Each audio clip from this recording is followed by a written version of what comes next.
আচ্ছা, মিট হয়ে যায় সবাই। এখানে দেখেন, file menu, home menu, insert menu এবং পেজ লেআউট, এই চারটা মেনু অত্যন্ত গুরুত্বপূর্ণ। এই চারটা মেনু কি অত্যন্ত গুরুত্বপূর্ণ। এই চারটা মেনু আপনাকে ভালো করেই অর্জন করতে হবে, ভালো করেই আপনাকে আয়ত্ত করতে হবে। আপনি যদি এই চারটা মেনু ভালো করে আয়ত্ত করতে পারেন, তাহলে মাইক্রোসফট ওয়ার্ডের কাজের মধ্যে আপনি আর আটকাবেন না, অর্থাৎ অনায়াসে আপনি কাজ করতে পারবেন। এরপরে যে সকল মেনুগুলো আছে, এই সকল মেনুগুলো কাজের পরিস্থিতি অনুযায়ী প্রয়োজন হতে পারে। কাজের পরিধি অনুযায়ী কি হতে পারে? প্রয়োজন হতে পারে। অর্থাৎ সাপোর্টিং মেনু বলে এগুলোকে। রেফারেন্সের মধ্যে কিছু আছে, ফুটনোট দরকার হয়। তারপরে আছে আপনার মেইল অপশনের মধ্যে কিছু মেইল সংক্রান্ত আছে। রিভিউর মধ্যে কিছু শর্টকাট অপশন আছে।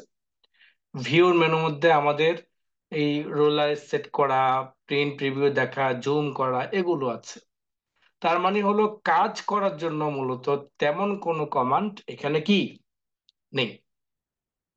যেমন রেফারেন্সের মধ্যে গিয়ে দেখেন, দেখা যাচ্ছে টেবিল অফ কন্টেন্ট।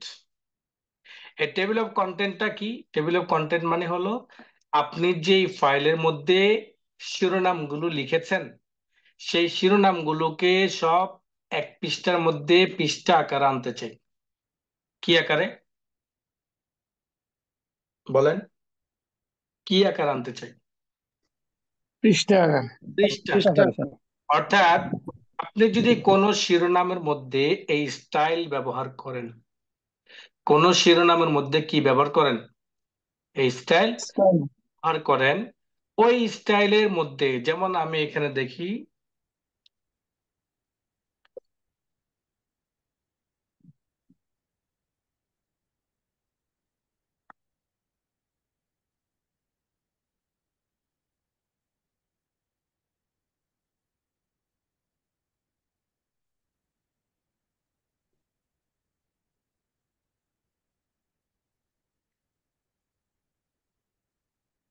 যেমন দেখেন,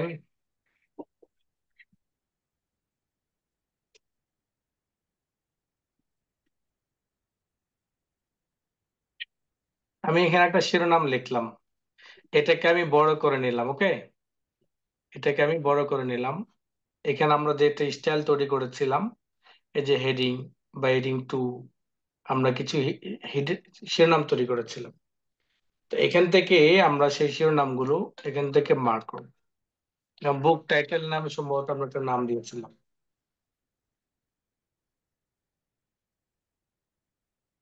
এখান থেকে দেখবো কোন শিরোনামটা আমরা তৈরি করেছি, বাট এখানে মনে হচ্ছে যে আমাদের একটা শিরোনাম আমরা তৈরি করেছিলাম, সেভ করেছিলাম, সম্ভবত কেটে ফেলেছে এমন হতে পারে। যাই হোক, এই যে একটা শিরোনাম আমি এখানে তৈরি করছি, বা এটাই ধরি আমি। এরপরে গিয়ে আপনি পরবর্তী পেজের মধ্যে আরো কিছু লিখেন। এখানের মধ্যে আপনি এরকম একটা হেডলাইন দিলেন। এরপরে গিয়ে আমরা আরেকটা পেজের মধ্যে চলে গেলাম, কন্ট্রোল এন্টার দিয়ে সেখানের মধ্যে আমরা আরো কিছু লিখলাম। তো দেখেন, 3 পৃষ্ঠার মধ্যে 3টা শিরোনাম তৈরি করেছি, তাই না? জি। এর মধ্যে 3টা শিরোনাম। এখন দেখেন, আমি আমার এই পৃষ্ঠার মধ্যে আমি আমার এই পৃষ্ঠার মধ্যে এই শিরোনামগুলো কোনটা কত নাম্বার পৃষ্ঠার মধ্যে আছে, এগুলোকে আমি একসাথে নিয়ে আসতে চাই। তো এর জন্য আমাকে যেতে হবে, রেফারেন্সে যেতে হবে, দেন ক্লিক করতে হবে টেবিল অফ কন্টেন্ট। আমি যখন টেবিল অফ কন্টেন্টে ক্লিক করব, তখন আমার শিরোনামগুলো এই পেজের মধ্যে চলে আসবে। অর্থাৎ যে সকল জায়গাগুলোতে আমি স্টাইলের মাধ্যমে, যে সকল জায়গাগুলোতে আমি কিসের মাধ্যমে, স্টাইলের মাধ্যমে শিরোনাম তৈরি করেছি, ওই সকল শিরোনামগুলো আমার এই পেজের মধ্যে চলে আসবে। বুঝে আসছে? সব একসাথে। সব একসাথে চলে আসবে। এখানে দেখেন বিভিন্ন স্টাইল গুলো আছে, আপনি কোন স্টাইল চাচ্ছেন। যেমন যদি নিচেরটা চাই, তাহলে দেখেন নিচেরটা চলে আসলো। এখানের মধ্যে আমার দেখা যাচ্ছে যে এটা শিরোনাম দেখা যাচ্ছে 1 নম্বর পেজ, আরটা দেখা যাচ্ছে 2 নম্বর পেজ, আরটা দেখা যাচ্ছে 3 নম্বর পেজ। এভাবে দেখেন আরো কিছু ফরম্যাট আছে। তো আমরা এখান থেকে যেই ফরম্যাটটা, যে স্টাইলটা ব্যবহার করব, ঠিক ওই স্টাইলটাই, অর্থাৎ ওই স্টাইল বলতে এখানে, এখান থেকে আমরা যেটা ব্যবহার করি না কেন, কম্পিউটার তখন বুঝতে পারে এগুলো শিরোনাম। কম্পিউটার তখন বুঝতে পারে এগুলো কি শিরোনাম।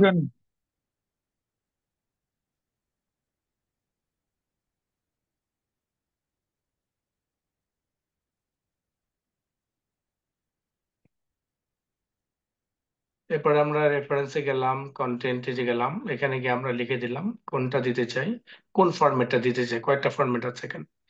আমরা এটাতে ক্লিক করলাম। এখন দেখেন আমার এখানের মধ্যে শিরোনাম চলে আসছে, 2 নম্বর পেজের মধ্যে আমার একটা শিরোনাম আছে, 2 নম্বর পেজের মধ্যে শিরোনামটা। এরপরে আমার এই শিরোনামটা এভাবে আমার একটা একটা করে আসবে, একসাথে সিরিয়াল আসবে। আবার যখন আমি কোনো পৃষ্ঠার মধ্যে এডিট করব, তখন সেই এডিটটাও চলে আসবে। এইটা আপনি কিন্তু ওইভাবে কাজ লাগাইতে পারবেন না। দুটা কারণে লাগাইতে পারবেন। একটা কারণ হলো, আমরা যখন কাজ করি, এই সকল কাজগুলো বইয়ের কাজ করি, তখন আমাদের এই কাজগুলোকে কয়েকটা ফাইলে নিতে হয়। কি করতে হয়? কয়েকটা ফাইলে নিতে হবে। কয়েকটা ফাইলে নিতে হয়। যেমন যদি আমার এরকম 3 ফরমা 4 ফরমার ফাইল হয়, বই হয়, সেক্ষেত্রে আমরা 2টা ফাইল তৈরি করি। কেননা মাইক্রোসফট ওয়ার্ডের মধ্যে যদি বেশি পৃষ্ঠার ফাইল তৈরি করি, তখন এই ফাইলটা নষ্ট হয়ে যাওয়ার সম্ভাবনা থাকে, এই ফাইলটা হ্যাং হওয়ার সম্ভাবনা থাকে, এই ফাইলটা খুব দ্রুত কাজ করা যায় না। এর জন্য আমরা 16 পৃষ্ঠা, 24 পৃষ্ঠা, সর্বোচ্চ গেলে 48 থেকে 50 পৃষ্ঠা, সর্বোচ্চ 48, 48 থেকে 50। এর উপরে কখন আমরা ফাইল তৈরি করি না। যেমন আমার বাংলা, আমার বাংলা ফাইল নাম্বার 1, আমার বাংলা ফাইল নাম্বার 2, আমার বাংলা ফাইল নাম্বার 3। এইভাবে আমার এইখানের মধ্যে টোটাল পেজ কেমন, সেই অনুযায়ী আমি ফাইলটাকে কি করি, ক্রিয়েট করি। আমার এক ফাইল থেকে যখন আমি আরেক ফাইলের মধ্যে যাব, এখানে কন্টেন্ট যখন আসবে সেটা কিন্তু আমার কম্পিউটার পেজ অনুযায়ী আসবে। তাহলে আমি যখন দ্বিতীয় পেজের মধ্যে চলে যাব, আমি যখন দ্বিতীয় পেজের মধ্যে চলে যাব, দ্বিতীয় ফাইলের মধ্যে চলে যাব, সেখানে কিন্তু আমার পৃষ্ঠা নাম্বার রানিং থাকবে না। রানিং থাকবে, জি না। এখানে পৃষ্ঠা নাম্বার কি হবে, নতুন করে হবে। যেমন এখানে যদি 12 নম্বর পৃষ্ঠা শেষ হয়, তাহলে ওখানে কত হবে, 13। দ্বিতীয় নাম্বার ফাইলের মধ্যে কি হবে, 13 নম্বর পৃষ্ঠা থেকে শুরু হবে। কিন্তু আমি যখন কন্টেন্টের মাধ্যমে এই শিরোনামগুলোকে একত্রিত করব, তখন কিন্তু এই শিরোনাম কিন্তু আমার কম্পিউটারের পেজ অনুযায়ী আসে। এখানে যতগুলো পেজ থাকবে সেই অনুযায়ী কি কি হবে, আমার এখানে আসবে। যখন অনেকগুলো ফাইল থাকবে, তখন আমি যদি এখান থেকে এটাকে তৈরি করি, তাহলে আমার সেই পৃষ্ঠা নাম্বারটা ভুল থাকবে। এই কারণে আমরা এটা তেমন একটা ব্যবহার করি না। যদি কখন আমরা করি, প্রয়োজন বোধ করি, তাহলে আমরা এখান থেকে করতে পারবো। আমার লাইফে আমি কখনো, এত বছর এই পাবলিকেশন সেক্টরে কাজ করেছি, বাট কখনো কি হয় নাই, প্রয়োজন হয় নাই। তাহলে এখন প্রশ্ন হলো, তাহলে কি আমরা সূচিগুলো কি আবার লিখবো? এতগুলো বই কিভাবে বের করে, তাই না? যারা বই বের করে তারা সূচিগুলো কিভাবে তৈরি করে, প্রশ্ন আসে কিনা? জি।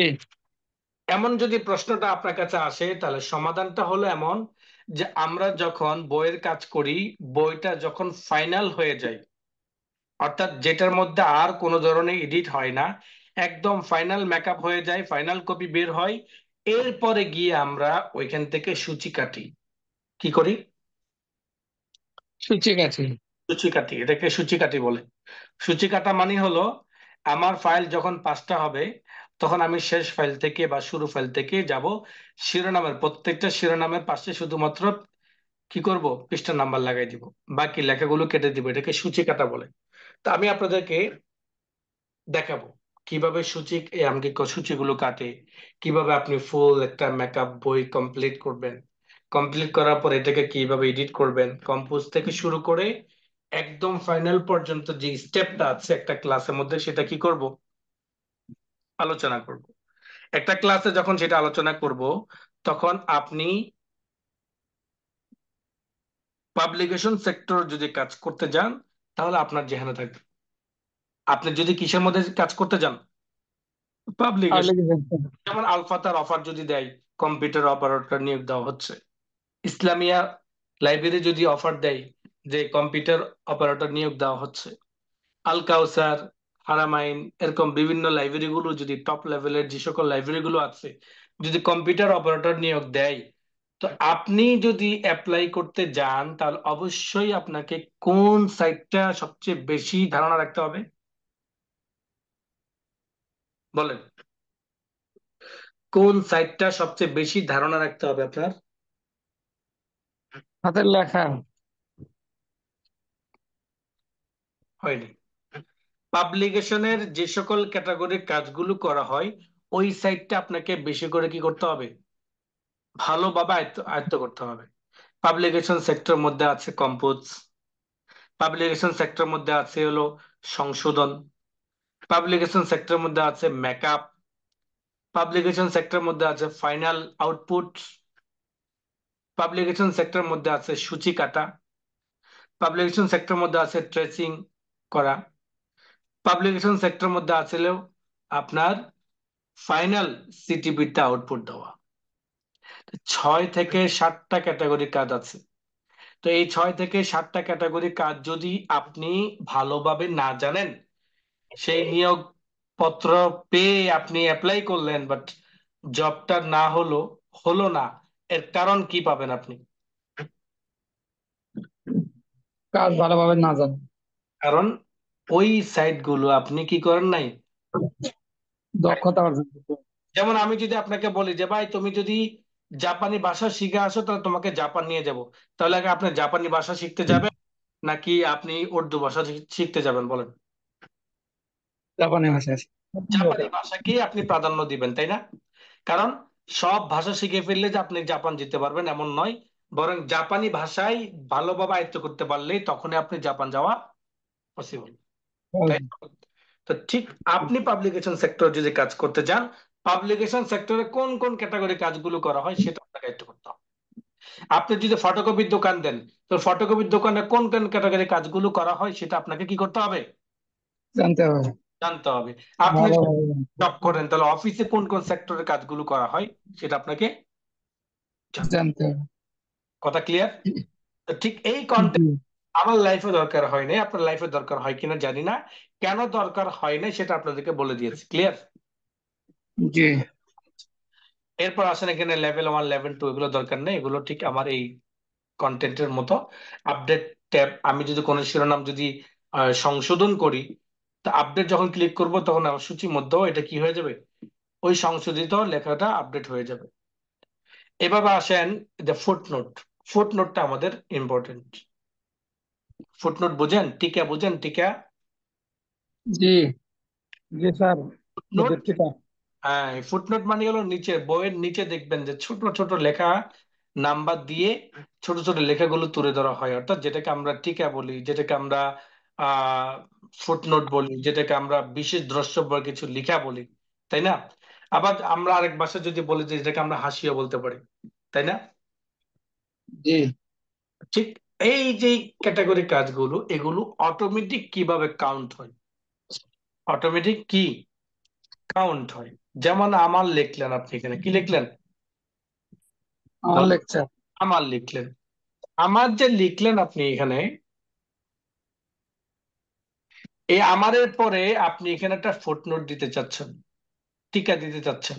তা আপনি ইনসার্ট ফুটনোট যদি ক্লিক করেন, এখানে একটা এক চলে আসবে, দেন নিচেও একটা কি চলে আসবে, এক চলে। এক চলে আসবে। তা আমার যেহেতু দিলাম আমি এখানে, তা আমি এখানে আমারটা কেন দিলাম সেটা দিয়ে আমারটা আমি বুঝিয়ে দিলাম হাসিয়ে দিয়ে। দেখেন। দেখেন। তাহলে দেখেন, এই যে আমার, আমার ফুটনোট। খেয়াল করেন। তাহলে আমার কথা, তা আমার দিয়ে আপনি বুঝালেন আমার কথা, তো আমারটা কে সেটা আপনি ফুটনোটের মাধ্যমে বুঝাইলেন। আমার মানে কি? আকরাম। আমার মানে আকরাম, আমার মানে লেখক। তা আমি যদি আমার দিই, তা আমারের এই হাসিয়াটা কি হতে পারে বলেন? বিশেষ দ্রষ্টব্য। আকরাম বা লেখক বা অন্য কিছু। এই যে নাম্বারটা এখানে লাগালাম, এই নাম্বারটাকে কি বলা হয়? ফুটনোট। আমি যখন ফুটনোট। ক্লিক করব অটোমেটিক ভাবে সেটা নিচেও চলে আসবে, উপরেও চলে আসবে। এবার লেখেন, দেখেন কথার মধ্যে আমি লিখতে চাই আরেকটা ফুটনোট। ক্লিক করলাম, দেখেন আমার ফুটনোট কথার মধ্যে টু চলে আসছে। এখানেও আমার টু চলে আসছে, আসছে কিনা? জি। জি স্যার। আমি এখানে লিখলাম, কি লিখলাম? কথা, বাণী। এইভাবে আপনি ফুটনোট নাম্বারটা কি করতে পারবেন? বসাইতে পারবেন। এভাবে ফুটনোট নাম্বারটা বসাইতে পারবেন। ফুটনোট একটা, আবার ইনসার্ট আর ইন একটা। নোট। দুইটা, একটা হলো ফুট নোট, আরটা কি ইন নোট। দুইটা তফাৎ বুঝতে হবে। একটা হলো এই ফুটনোট গুলো, টিকাগুলো, হাসিয়াগুলো দুই ভাবে বইয়ের মধ্যে পাওয়া যায়। কয় ভাবে? দুই ভাবে। একটা হলো প্রত্যেকটা পৃষ্ঠা ভিত্তিক, আরেকটা হলো একদম সকল লেখাপড়া শেষ, শেষ পৃষ্ঠায় গিয়ে টিকাগুলোকে কি করা হয়? তুলে ধরা হয়, তাই না? জি। তো ঠিক এমনটা স্যার। যদি দেখেন, তাহলে সেটা ব্যবহার করা হবে কি? Endnote. কি? Endnote. Endnote. এই হলো ইন্ট নোট। আপনি যদি ইন নোটে ক্লিক করেন, তাহলে একবার লাস্টে আসবে। কোথায় আসবে? লাস্টে। লাস্টে আসবে। আপনি যদি ইন নোটে ক্লিক করেন, একবারে লাস্টে আসবে। দেখেন এটা লাস্ট। আমি আবার এটাকে কেটে আপনাদেরকে দেখাচ্ছি।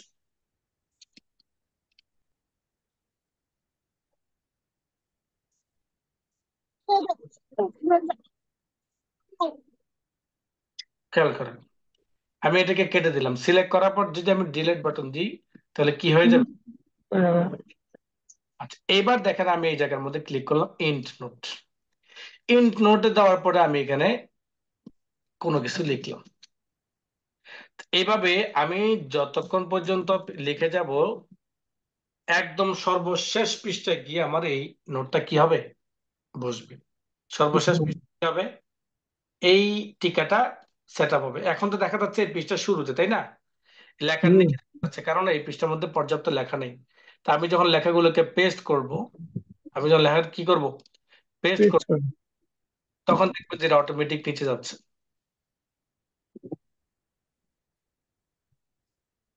দেখেন, খেয়াল করেন আমার এই পৃষ্ঠার মধ্যে টিকাটা নাই, আছে? এই পৃষ্ঠার মধ্যে টিকাটা কি আছে? আমার পিঠে দেখেন, এই নাই। পর্যায়ে কি আমার টিকাটা কি আছে? লাস্ট লাস্ট জায়গায় টিকা কিন্তু এই জায়গাটি দেখেন, টিকা এই জায়গা, তাই না? এ দেখেন আমার টিকা কিন্তু, সে আমার টিকাটা কিন্তু এই পৃষ্ঠার মধ্যে না, আছে? লাস্ট পৃষ্ঠার মধ্যে সর্বশেষ জায়গার মধ্যে আছে। তো এভাবেও যদি আপনি চান ইন নোটটাকে সেট করতে, অর্থাৎ ফুট নোটটাকে সেট করতে, তাহলে আপনাকে অবশ্যই ইন্ট নোট ক্লিক করতে হবে। ওকে, জি। নেক্সট ফুটনোট এবং নোট, অর্থাৎ পরবর্তী ফুটনোট আপনি সেট করেছেন। তা আপনি একটা একটা করে চেক দিতে চান, তো ইন্ট এখানের মধ্যে অপশন আছে, আপনার প্রিভিয়াস আছে, তারপর নেক্সট আছে। এভাবে আপনি কি করতে পারবেন? এই একটা একটা টিক মার্ক চেক করতে পারবেন। But এটা দরকার হয় না আমাদের। দরকার হলো ফুটনোট অথবা ইন্ট নোট। ওকে, এরপর আসলে আমাদের ক্যাপশন, ইন্ডেক্স, ট্যাবলেট, এগুলো আমাদের প্রয়োজন নেই। এগুলো মূলত আমাদের ওই যারা অ্যাপ তৈরি করে, সিস্টেম তৈরি করে, তাদের কিছু লিঙ্কের ক্ষেত্রে এটা ব্যবহার করা হয়, কাজে লাগে। এটা আমাদের তেমন একটু প্রয়োজন হবে না। মেইলিংটা আমাদের লাগবে না, কেননা একটা সময় মাইক্রোসফট ওয়ার্ড থেকে সরাসরি মেইল করা হতো, বাট এখন আরো সহজ হয়ে গেছে। সরাসরি জিমেলে গিয়ে অ্যাটাচ করে দিলে ফাইল সরাসরি চলে যায়। এটা থেকে এটা আরো সিস্টেমটা সুন্দর। এখানে যে আমরা ইনভেলপ ক্লিক করে এটা ফরম্যাট আসবে, লেভেল তৈরি হবে, দেন মেইল মার্চ করার জন্য আসবে, মেইল একটা লিঙ্ক তৈরি হবে, এরপরে কার কাছে পাঠাবো সেটা আসবে। মোটামুটি একটা একটা বড় ধরনের সাইট। এটা কাজ করে কারা? যারা ওই পর্যাপ্ত পরিমাণে মেইলে কাজ করে, অর্থাৎ ওই অফিসিয়াল ভাবে যে করে, তাদের ক্ষেত্রে এটা প্রয়োজন হয়। কেননা তাদের সিস্টেমটাতেই মেইল অপশন আছে, তখন এটার ওই সিস্টেমে যখন মেল ক্লিক করা হয় তখন মাইক্রোসফট ওয়ার্ডটা শুরু হয়, এখানের মধ্যে সুন্দর করে সাজানো হয়, দেন ক্লিক করে তখন যার যার মেইলে এই ফরম্যাটটা চলে যায় মাইক্রোসফট ওয়ার্ড হিসেবে। তো সাধারণত এটা আমাদের এই জায়গার মধ্যে আমরা ব্যবহার করি না, প্রয়োজন নেই। একটা সময় দরকার হতো, আমরা যখন কাজ করতাম 98-এ বা ইয়েতে, তখন মেইল এই অন্য কোনো শর্টকাট অপশন ছিল না, এটার মাধ্যমে করা লাগতো। রিভিউ আসেন, রিভিউ ভিউ। রিভিউতে মূলত আমাদের কাজ বলা যায় যে একদিক একটা, কিন্তু এখানে কিছু কাজ আছে যে কাজগুলোতে আমরা যদি হঠাৎ করে কোনো সমস্যার মধ্যে পড়ে যাই, এমন কিছু ঝামেলার মধ্যে পড়ে যাব আমরা, যে ঝামেলাগুলোর সমাধানটা আপনি এখান থেকে পাবেন। যেমন আপনি হঠাৎ করে এমন হতে পারে যে এই ধরনের একটা কমান্ড সেট হয়ে গেছে, এই ধরনের একটা কমান্ড সেট হয়ে গেছে, কিভাবে হলো, কোত্থেকে হলো, একটা প্যারেশানি। তো ঘাবড়ানোর কিছু নাই, এটা হলো কমেন্ট। কোন একটা লেখার এক্সট্রা একটা কোনো কমেন্ট যদি আপনি সেট করতে চান সেক্ষেত্রে ব্যবহার হয়। বাট এইটাকে আপনি দৌড়াবেন কিভাবে, সরাবেন কিভাবে, সেটাই হলো আমার জানার বিষয়। রিভিউতে যাবেন, যাওয়ার পর দেখতে পারবেন যে ডিলেট অপশন দেখা যাচ্ছে। ডিলেটে গিয়ে আপনি যদি ডিলেট ক্লিক করেন তাহলে একটা হবে, ডিলেট অল বাটন ক্লিক করলে যতগুলো কমান্ড আপনি এখানে সেট করেছেন সবগুলো ডিলেট হয়ে যাবে। কমান্ডটা আপনি কোত্থেকে সেট করবেন, এই কমান্ডে ক্লিক করলে সেট হবে, ডিলেট ক্লিক করলে চলে। ট্রান্সলেট, অর্থাৎ আপনি রূপান্তর করতে চান, ট্রান্সলেট করতে চান বাংলা থেকে হিন্দিতে, আরবিতে, উর্দুতে, অথবা ইংলিশ থেকে বাংলাতে। সেই ট্রান্সলেটটা সাধারণত আমরা গুগলের মাধ্যমে করি। যে আমাদের আপডেট ভার্সনগুলোতে ট্রান্সলেটটা অ্যাড করা আছে, তবে এইখানে যে ট্রান্সলেটটা সেটা একটা নির্দিষ্ট এরিয়ার মধ্যে, তার ডিকশনারিতে, অর্থাৎ মাইক্রোসফট ওয়ার্ডের ডিকশনারিতে যে সকল শব্দগুলো আছে সে সকল শব্দগুলো দিয়ে আপনাকে ট্রান্সলেট করবে। এইখান থেকে আরো সহজ হলো যে আপনি যেই কোনো লেখাকে আপনি যদি অনলাইনের মাধ্যমে অথবা ইয়ার মাধ্যমে গুগলের মাধ্যমে ট্রান্সলেট করেন, সেটা হবে আরো উত্তম। কেননা গুগল নিত্য সময়ে আপডেট হতে থাকে, প্রত্যেকটা নতুন নতুন শব্দগুলো গুগল আপডেট করতে থাকে, এবং হুবহুব একটা মানুষ যে ভাষায় কথা বলে সেই ভাষা অনুযায়ী গুগল কথা বলার চেষ্টা করে। কি করে? গুগল কথা বলার চেষ্টা করে। আপনি আশ্চর্য হবেন, আমরা যখন ডাটা এন্ট্রি কাজ করি তখন আমরা দেখেছি অঞ্চল ভিত্তিক পর্যন্ত গুগল তার ভয়েসটা নিচ্ছে। কি নিচ্ছে বলেন দেখি? অঞ্চল ভিত্তিক পর্যন্ত। শুধু যে বাংলা ভাষা ট্রান্সলেট করে ক্ষান্ত আছে এমন কিন্তু না, বরং অঞ্চল ভিত্তিক ভাষাগুলোকে তারা তাদের সফটওয়্যারে ইনপুট করে। সেটা দুই ভাবে করে, লিখিত আকারেও করে, শব্দ আকারেও করে। কিভাবে? শব্দ আকারেও, লিখিত আকারেও, যাতে কম্পিউটার একটা সময় হুবহু মানুষের মতো ট্রান্সলেট করতে পারে, কম্পিউটার একটা সময় যাতে হুবহু মানুষের মতো ভয়েস দিতে পারে। এবং সেটা অঞ্চল ভিত্তিক। যখন আমরা কাজ করতাম তখন দেখতাম তাহির হিসাবের, তারপরে সেই চট্টগ্রামের ভাষায় বিভিন্ন ধরনের গান, চট্টগ্রামের ভাষায় বিভিন্ন ধরনের ওয়েজ, ওয়েজ ওয়াজ, তারপরে নোয়াখালীর ভাষায়, সিলেটের ভাষায়, অর্থাৎ অঞ্চল ভিত্তিক তারা একটা ভয়েসটাকে কম্পিউটার ডাটা ইনপুট করে। বুঝতে পেরেছেন? তো এইটা কি জন্য করে? এটা তাদের একটা ব্যবসা পলিসি। আমার টাকা দিয়ে তাদের সিস্টেম আপডেট হয়, দেন ওই সিস্টেমে চালু করে তারা আমাদের থেকে আবার টাকা নেয়। সিস্টেম আপডেট করে কি হয়, যেমন আপনি গুগল কেন ব্যবহার করবেন যদি প্রশ্ন করা হয়, তখন বলবেন যে গুগলের অনেক ফ্যাসিলিটি আছে। গুগল শর্টকাট ভাবে আমাকে ট্রান্সলেট করে দিতে পারে, গুগল আমাকে ড্রাইভ অপশন রাখার অপশন করে দিয়েছে, গুগল আমাকে মেইল আদান প্রদান করার সহজ রাস্তা বাতিয়ে দিয়েছে। এইভাবে অনেক অনেক পয়েন্ট আপনি বলবেন, কারণ গুগল আপনাকে সেবাগুলো দিচ্ছে মূলত তাদের সিস্টেম নিত্যদিন আপডেট করে। এবং যত অপশন তারা আনবে তত ইনকাম তাদের বাড়বে। বাড়বে কিনা? যত নতুন নতুন একটা আপডেট মোবাইল কেন নেন? আপনি কেন আপডেট মোবাইলটা নেন? এই জন্যই তো নেন যে আপনার এই কাজটা সহজভাবে করতে পারবেন। আপনি একটা ওল্ড মডেল না কিনে আপডেট ভার্সন বেশি দামে কিনেন, শুধুমাত্র ফ্যাসিলিটি বেশি, ফিচার বেশি, এর জন্য, তাই না? তো এই জন্য আমাদের এই জায়গার মধ্যে, অর্থাৎ মাইক্রোসফট ওয়ার্ডের মধ্যে যে ডিকশনারিটা আপলোড করা আছে, মাইক্রোসফট ওয়ার্ড যে প্রোগ্রামগুলো আপনি দেখতে পাচ্ছেন, এটা বহিরাগতভাবে দেখা যাচ্ছে মূলত এটা প্রোগ্রামের মধ্যে ওই সকল ভাষাগুলো ইনপুট করা হয়েছে, ফলে আপনাকে ট্রান্সলেট করে দিতে পারে। যেমন আমারটাকে সিলেক্ট করলাম, দেন ক্লিক করলাম ট্রান্সলেট।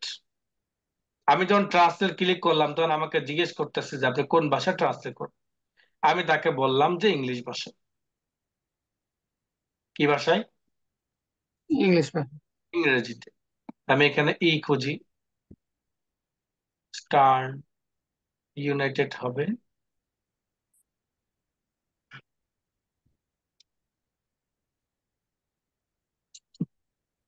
একটা ভাষা আছে বাংলায়।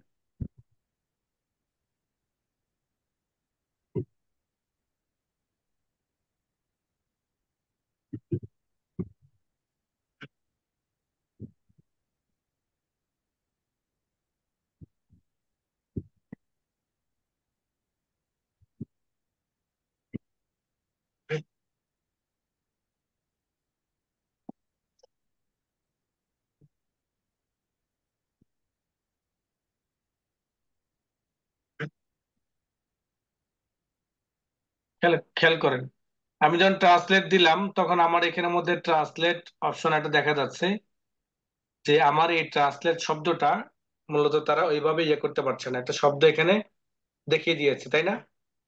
এখানে যদি আমি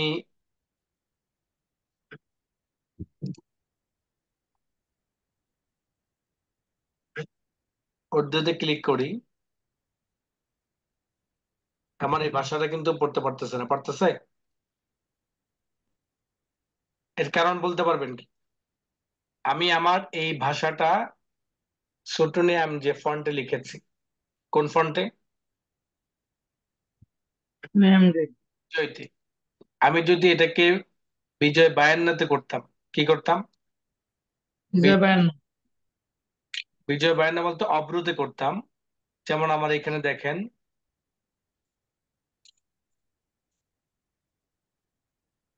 এই লেখাটা দেখেন, সিলেক্ট করলাম।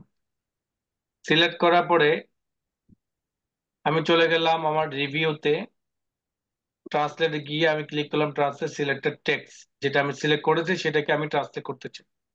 এবার যখন আমি এখানে অপশন ক্লিক করলাম, আমার শব্দটাকে মার্ক করলাম, এতক্ষণ কিন্তু এখানে ইংলিশ শব্দ দেখাচ্ছিল, কারণ এইটা এক ফরম্যাটে লেখা, এটা কিন্তু আরেক ফরম্যাটে লেখা। একটা বিজয় বায়ান্নতে লেখা, আরটা হলো বিজয় অব্রুতে লেখা, তাই না? বিজয় অব্রুটা সফটওয়্যার পড়তে পারে, কিন্তু বিজয় বায়ান্ন লেখাটা সফটওয়্যার কি করতে পারে না? বলেন। পড়তে পারে না। কি করতে পারে না? করতে পারে না। পড়তে পারে না। এবার দেখেন আমি কোন ভাষা এটাকে ধরতে চাই, আমি হিন্দি ভাষা চাই। হিন্দি ভাষাতে ক্লিক করলাম, সার্চ অপশনে ক্লিক করলাম, আমাকে সার্চ করে দেখাচ্ছে।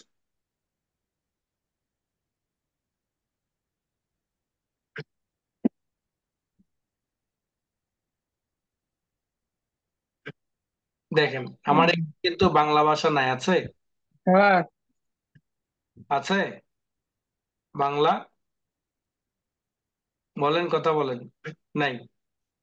কিন্তু আমি এখানে শব্দ দিয়েছি, এখানে আমি এখানে শব্দ দিয়েছি, কিন্তু আমার এই শব্দের আউটপুট কে দিতে পারতেছে না? কম্পিউটার দিতে পারতেছি না। কম্পিউটার দিতে পারতেছে না, কারণ তার ডিকশনারির মধ্যে আসলে এই শব্দটা মানে অপরিচিত অপরিচিত মনে হচ্ছে। কেন? এখানে তার কাছে এই বাংলা লেখাটা নাই। ইস। এখানে বিভিন্ন দেশের ভাষা আছে, ফ্রম কোন ভাষা থেকে আপনি ট্রান্সলেট করতে চান, এরপর আসলে হলো কোন ভাষাতে আপনি করতে চান। তো আমি কোন ভাষাতে করব আর কোন ভাষা থেকে করব, কোনটার মধ্যে আবার কি নেই? বাংলা নেই।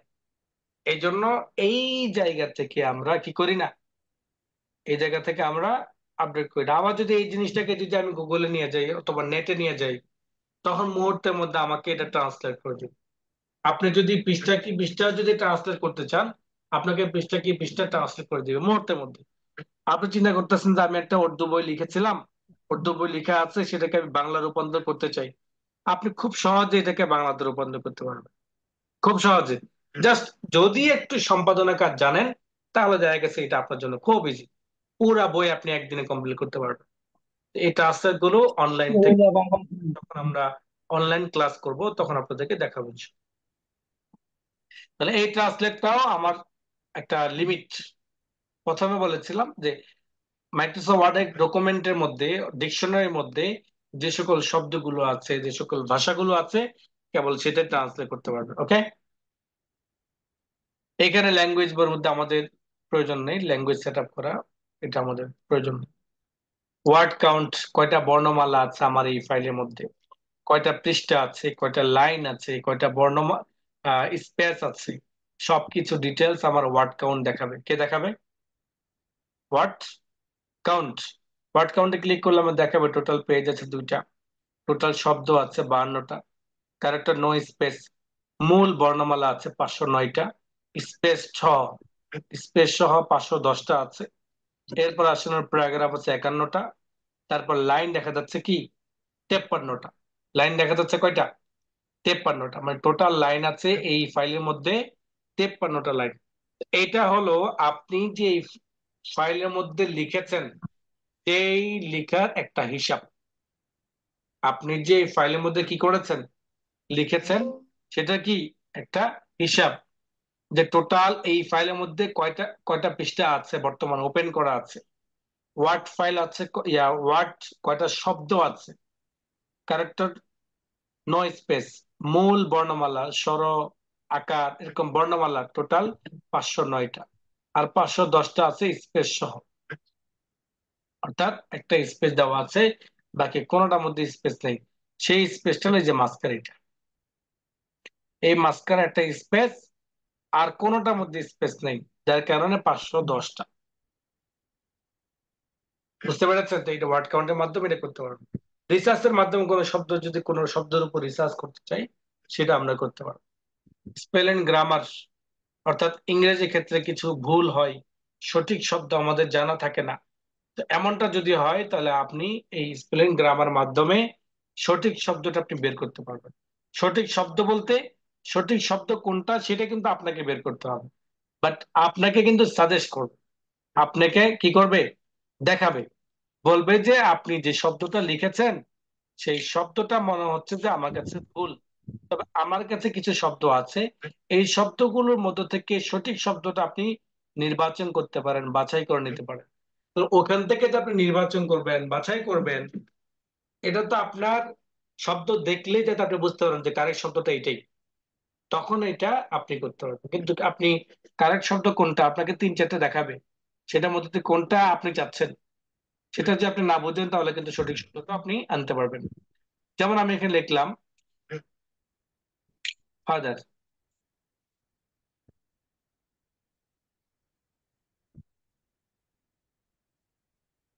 আমি যখন ফাদার লিখলাম FATHAR, তখন কিন্তু আমার লেখার নিচে কি হয়ে গেছে বলেন দেখি? মার্ক হয়ে গেছে, লাল দাগ। লাল দাগ হয়ে গেছে। সেই লাল দাগ হওয়ার কারণ হলো শব্দটা ভুল। তো অনেক সময় দেখবেন যে আরবির ক্ষেত্রে, বাংলার ক্ষেত্রেও লাল দাগ হয়, তো সেটাও ভুল। কম্পিউটারের ভাষায় সেটাও ভুল, কেননা কম্পিউটারের নিজস্ব ভাষা হলো শুধুমাত্র ইংরেজি। কম্পিউটার নিজস্ব ভাষা শুধুমাত্র কি? ইংরেজি। ইংরেজি। কারণে আপনার আমার লিখলেও সেটার নিচে যদি লাল দাগ দেখেন, আপনি এই কথা মনে করেন না যে আমার মনে হয় বসুন্ধরা না ডসিন্ধরা হবে, এটা আপনি মনে করবেন না। ঠিক আছে? এখন দেখেন এখান থেকে আমি যে এইভাবে লিখলাম, কিন্তু আমার কাছেও সন্দেহ লাগতেছে সঠিক শব্দটা কেমন। তখন কি করবেন, আপনি শব্দটাকে মার্ক করবেন, দেন রিভিউতে যাবেন, স্পেলিং গ্রামারে ক্লিক করবেন।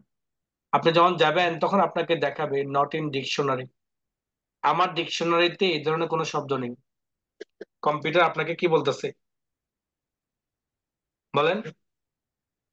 কম্পিউটার আপনাকে কি বলতেছে?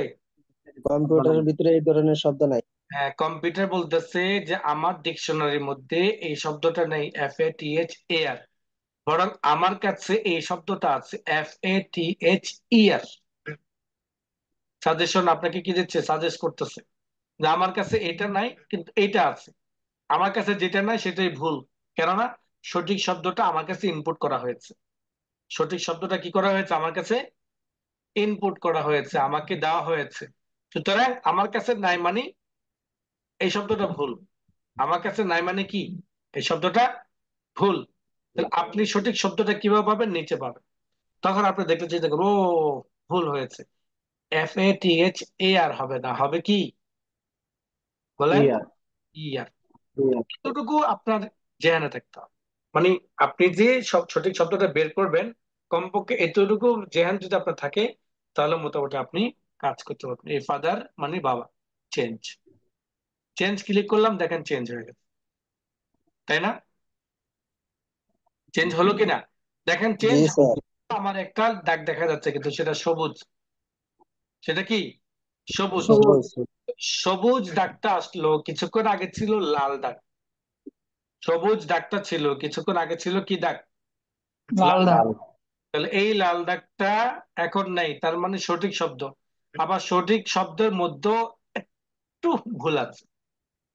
কি আছে? ভুল আছে। একটু ভুল আছে। সুন্দর করে খাবার দাবার করিয়েছেন ঠিকই, কিন্তু মিনারেল পানিটা দেওয়া দরকার ছিল। এভাবে নর্মাল পানি না দিয়ে মিনারেল পানিটা দিলে ভালো হতো, তাই না? জি। মানে জি স্যার। সবার একদম পুরো পারফেক্ট, পানিটাও ছিল, ব্যবস্থা সবকিছু ছিল, কিন্তু বোতলের পানি চাই। কিসের পানি? বোতলের বোতল। পানি। বোতলের পানি। তো ঠিক এই অবস্থা হলো, বোতলে মিনারেল পানিটা যদি দিত তাহলে মনে হচ্ছে যে সবকিছু পরিপূর্ণ হতো। শুধু বোতলে পানি দেয় নাই বলেই কি সবকিছু ঠিক ছিল। যদি বোতলে পানিটা দিতেন তাহলে একটু ভালো লাগতো। এইখানে বোতলে পানিটা কি সেটা দেখাচ্ছে আপনাকে। রাইট বাটন ক্লিক করেন, আপনাকে দেখাচ্ছে FAFA TH TH তার মানে সবকিছু ঠিক আছে, তাই না? জি, প্রথমে অক্ষরটা বড় লাগে। হ্যাঁ, প্রথম অক্ষরটা তার স্যার। মানে এখানে কি, বোতলে পানি চাই, কিসের পানি চাই? বোতলের বোতলে পানি। বানানো। বোতলের পানি। ক্লিক করেন, তাহলে এখন দেখেন যে আর কোনো দাগ না আছে। না।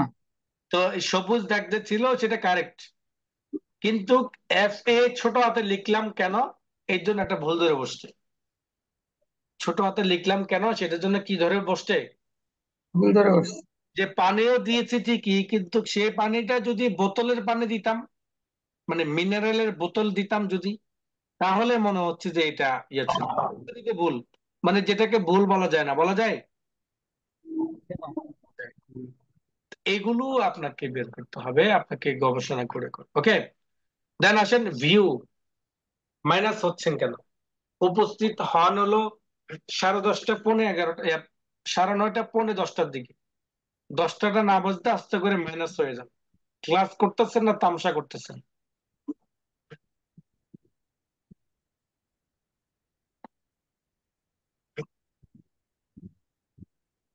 খেয়াল করেন।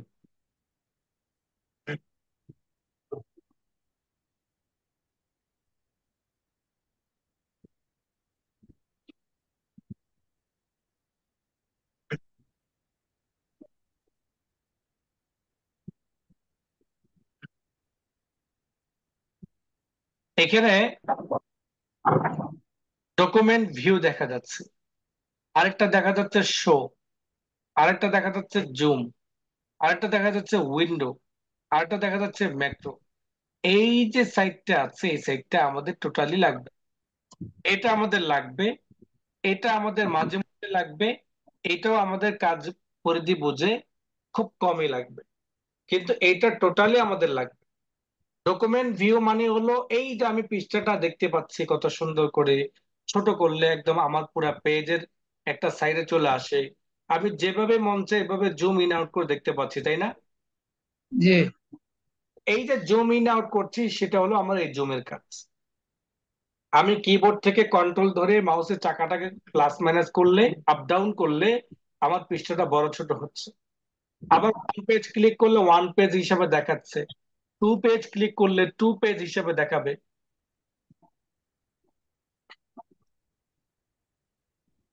পেজ উইডথ হিসেবে ক্লিক করলে আমাদের পেজকে বড় করে দেখাবে। 100% যদি দিই তাহলে 100% প্রিভিউটা হবে। আবার জুমে ক্লিক করলে নির্দিষ্ট পার্সেন্টেজের মাধ্যমে আমি আমার পৃষ্ঠাটাকে জুম ইন আউট করে দেখতে পারবো। তার মানে এখানে যতগুলো কমান্ড আছে সবগুলো কমান্ড কি, প্রয়োজনীয়। এখানে যে কমান্ড গুলো আছে সবগুলো জুম সংক্রান্ত। পৃষ্ঠাকে, লেখাকে বড় ছোট করে স্ক্রিনে দেখা, বড় ছোট করে স্ক্রিনে দেখাই কে? জুম। কে দেখায়? জুম দেখায়। জুম। জুম আপনাকে বড় করে ছোট করে পেজ এবং লেখাকে আপনার সামনে কি করবে? প্রেজেন্টেশন করবে, উপস্থাপন করবে, দেখাবে। ওকে। ঠিক তার জি দেখতে পাচ্ছেন শো, শোর মধ্যে আছে রোলার। এই রোলারে যদি ক্লিক করেন তখন আপনার স্কেলটা চলে যাবে। টিকমার্ক দিয়ে দিলে স্কেলটা চলে আসবে। টিকমার্ক দিয়ে দিলে কি চলে আসবে? স্কেলটা চলে আসবে। স্কেল দেখতে পাচ্ছেন? যদি রোলার টিকমার্ক উঠাই দেন তখন স্কেলটা চলে যাবে। আবার যদি ক্লিক করেন তখন আবার চলে আসবে। আপনি যদি গ্রিড লেন্সে ক্লিক করেন, অর্থাৎ এই যে ডট ডট অপশন, যদি আপনি এই যে শেপের কাজ করেন তখন এটা লাগতে পারে। টিকমার উঠে দিলে চলে যাবে। নেভিগেশন প্যানেল, এই যে বাম পাশে নেভিগেশন প্যানেল বলা হয়, এটা আমার দরকার নেই। সার্চ অপশন অথবা আনুষঙ্গিক কোনো শব্দ খুঁজে বের করতে চান, এগুলো ক্ষেত্রে এটা লাগতে পারে, বাকি বাট কখনো লাগবে না আমি মনে করি। ডকুমেন্ট ভিউ, এটা হলো এই যে আমি পৃষ্ঠাটাকে ছোট করে একসাথে দেখতে পারতেছি, যেটা জুমের মাধ্যমে। কিন্তু এই যে একসাথে হচ্ছে, মানে জুমটাকে ছোট বড় হচ্ছে, এটার একটা মুড আছে। কি আছে বলেন? এটার একটা মুড আছে, মুড। বলেন, আমার সাথে কথা বলেন। কি আছে? মুড। কথা বলেন। মুড মোট আছে, মোট মুড। মোড আছে। মুড বলা হয় এটা। আপনার মুড এখন কেমন? যেমন আমি আপনাকে ধমকাইলাম, তার মানে আপনার মনটা খারাপ হয়ে গেল, তার মানে আপনার মুড এখন মন খারাপ। আপনার মুড এখন মন খারাপ। খারাপ। আবার জি আপনাকে না স্যার। আপনাকে আমি কি করলাম? হাসির একটা গল্প শুনাইলাম। এবারে এখন আপনার মনটা ফ্রেশ, তখন আপনার কাছে কি লাগবে? আপনার তখন মুডটা কি? হাস্যোজ্জ্বল না? ভালো। অর্থাৎ ফ্রেশ মন। আবার যদি আপনি কোনো বিষয়ে খুব চিন্তিত থাকেন, রাগান্বিত থাকেন, তখন আপনাকে কি বলে? উত্তেজিত মুড, তাই না? খুব রাগান্বিত অবস্থায় আছে। তো এই যে মুড গুলো মানুষের থাকে, এই মুড যদি মানুষের না থাকতো তাহলে মানুষ কোনো কিছু পরিবর্তন করতে পারতো না। কি করতে পারতো না? পরিবর্তন। পরিবার। পরিবারকে পরিবর্তন করে রাগের মাধ্যমে, ভালোবাসার মাধ্যমে, ঠান্ডা ভাবে, গরম দিয়ে। আবার শিক্ষক তার ছাত্রকে কি করে? মুডের মাধ্যমে পরিবর্তন করে, করে কিনা? জি। মুডের মাধ্যমে পরিবর্তন করে। কি মুডের মাধ্যমে পরিবর্তন করে? এই করস না কেন, তোর হাত দিয়ে ভাঙবো। এই মুড যখন দেয় তখন ছেলেটা কি করে? তখনও খেলা করে? না পরে। বলেন, তখন কি খেলা করে? কথা বলেন না কেন? জি না স্যার। তখন তার পড়ার দিকে মনোযোগটা হয় বেশি। আর যদি বলো যে ছেলে খেলতেছে, খেল খেল খেল, পোলাপান দেখবে যে বা আরো কি পাওয়ার পেয়ে যাবো। তো মোট মানুষের অনেক কিছুকে পরিবর্তন করে। মোট মানুষের অনেক কিছুকে কি করে? পরিবর্তন করে। কোথাও দেখলেন যে রাগ করে আছে, তাকে একটা হাসির কথা বলেন, তাহলে তার মুড চেঞ্জ হয়ে গেল, পরিবর্তন হয়ে গেল, তার মন কি হয়ে গেল? চেঞ্জ হয়ে। এই যে মন চেঞ্জ হয়ে যায়, মুড চেঞ্জ হয়ে যায়, মুডের কারণে বিভিন্ন ধরনের পরিবর্তনটা হয়। আমাদের এই কাজের ক্ষেত্রেও কিছু মুড প্রয়োজন হয়। এই কাজের ক্ষেত্রে কি হয়? মুড প্রয়োজন হয়। সেই মুডটা হলো ডকুমেন্ট ভিউ। স্বাভাবিক যে মুডটা আছে সেটাকে বলা হয় লেআউট, প্রিন্ট, লেআউট। এটা হলো স্বাভাবিক মুড। স্বাভাবিক মুড মানে এটাকে আপনি বড় করতে চাইলে বড় হবে, ছোট করতে চাইলে ছোট হবে, যেমনি মন চায় আপনি করবেন, তাই না? মানে আপনার যদি মন ফ্রেশ থাকে, আপনাকে যদি ভালো কাজ করতে বলে আপনি করবেন, খারাপ কাজ করতে বললেও আপনি খারাপ কাজ করবেন, ঘুরতে যাইতে বললেও আপনি ঘুরতে যাবেন, ঘুমাইতে বললেও আপনি ঘুমাবেন, মানে মন ফ্রেশ। মানে কোনো ধরনের নয় ছয় করবেন না, যা বলে তাই তো করবেন, তাই না?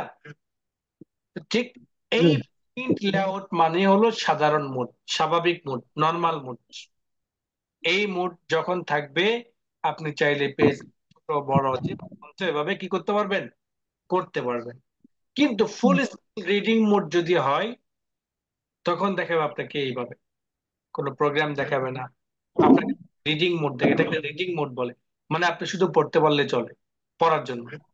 ডান পাশে ক্লোজ আছে, ক্লোজ ক্লিক করলে স্বাভাবিক অবস্থায় ফিরে আসবে। আবার দেখেন ওয়েব লেআউট আছে। ওয়েব লেআউট মানে হলো ওয়েবসাইটের একটা যে ফরম্যাট আছে ফরম্যাটের মতো হয়ে যাবে, যেটা কখনো পেজ থেকে আপনি ছোট করে এক জায়গায় আনতে পারবেন না। দেখেন আমি জুম কিন্তু 10% দিয়েছি, জুম 10%, কিন্তু এরপরও আমার পেজটা ছোট হয় না, দেখেন বিশাল এরিয়া মতো। কারণ এই মোড কখনোই আপনাকে পেজকে ছোট করতে পারবে না। এমন যদি কখনো হয়ে যায়, তখন আপনি চিন্তা করবেন হয়তো যে আমার কম্পিউটার কি হলো, পেজটা ছোট হয় না। তখন আপনাকে চিন্তা করতে হবে যে এটা স্বাভাবিক মোড নেই, এটা ওয়েব লেআউট মোড অথবা আউটলাইন অথবা ড্রাফট, কোন একটা মোডের মধ্যে কি হয়ে গেছে, পরিবর্তন। চেঞ্জ তো আপনি যে মোডে যান না কেন, স্বাভাবিক মোডের মধ্যে ফিরে আসার জন্য আপনাকে ক্লিক করতে হবে প্রিন্ট লেআউট। বাকিগুলো আপনার দরকার নেই, আবার দরকার আছে। আপনার দরকার নেই, আবার দরকার আছে। দরকার নেই বলতে, হলো আপনার স্বাভাবিক কাজগুলো 90%, 95% কাজগুলো এই প্রিন্ট লেআউটের মাধ্যমে করা হয়। বাকি যে 5% আছে, সে 5% হলো কাজের সুবিধা বুঝে।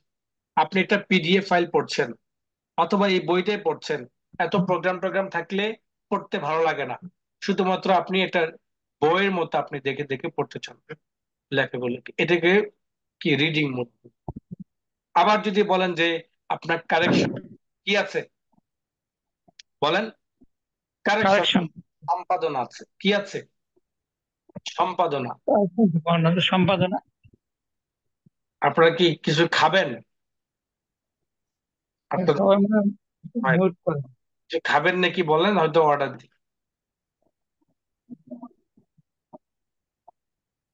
স্যার গমেতে মোবাইল পড়ে যেতেছে ঠাস ঠাস। বারবার জাগ্রত হইতেছে। খেয়াল করুন।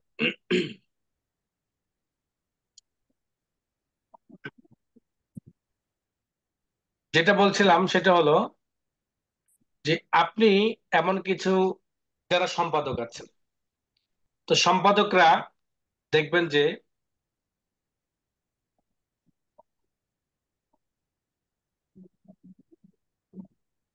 লেখা নেই।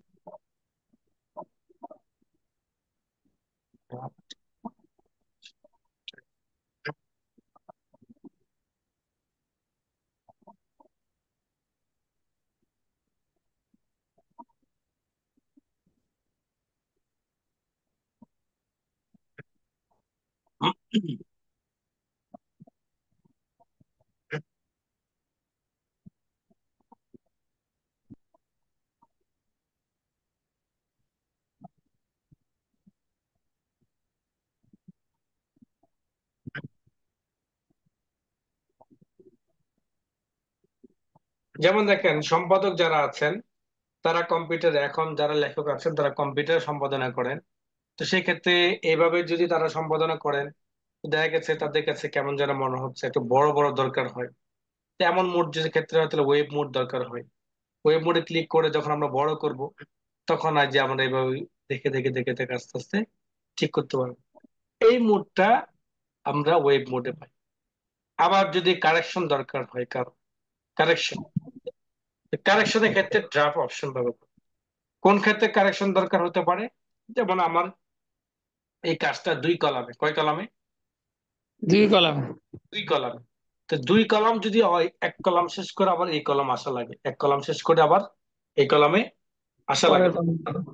তো এই যে আসা লাগে, এরকম যদি আমার হয়, যে আসা লাগে এরকম যদি আমার হয়, এতে দেখা গেছে আমার কাজের ভুল হওয়ার সম্ভাবনা আছে। কি ধরনের কাজের ভুল হওয়ার সম্ভাবনা আছে?